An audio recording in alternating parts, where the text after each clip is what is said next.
आम्ही तुमच्याशी कसं बोलू शकतो? तुम्हाला प्रश्नात रस आहे का उत्तरात? उत्तरात. मग तो विचारू नका, फक्त प्रश्नाला सखोल करा. तुमच्या आत त्या प्रश्नाला खूप तीव्र करा. उत्तराची काळजी मी घेईन. जर अगदी किरकोळ प्रश्न असतील तर त्यांची उत्तरं दिली जाणार नाहीत. तुम्ही तो इतका सखोल करा की तुमच्या अंतरंगाला ते जाणून घ्यायची ओढ असेल. मग मी क्षणात उत्तर देईन. मी माझे फोन कॉल्स घेतो बरं का. मी घेतो, पण ते व्हायब्रेशन मोडवर आहे, रिंगटोनवर नाहीये. म्हणून तुम्हाला पुरेसं स्पंदित व्हावं लागेल.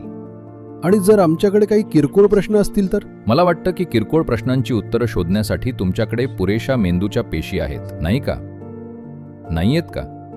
तुमच्याकडे आहेत, जर वापर केलात तर. मला वाटतं की तुम्ही तुमच्या वापराव्यात, माझ्या वापरण्यापेक्षा. अशा पैलूंकरता ज्याची उत्तरं तुमच्याकडे नाहीयेत त्याचं उत्तर मी देईन. ज्यांची उत्तरं तुम्ही शोधू शकता ती तुम्हीच शोधली पाहिजेत. गुरु म्हणजे आधाराची काठी नाहीये, तो एक पूल आहे. तर पलीकडे जाण्यासाठी तो एक पूल आहे. तो तुमच्यासाठी आधाराची काठी नाहीये की जिथे रोज मी नाश्त्याला काय खाऊ सद्गुरू.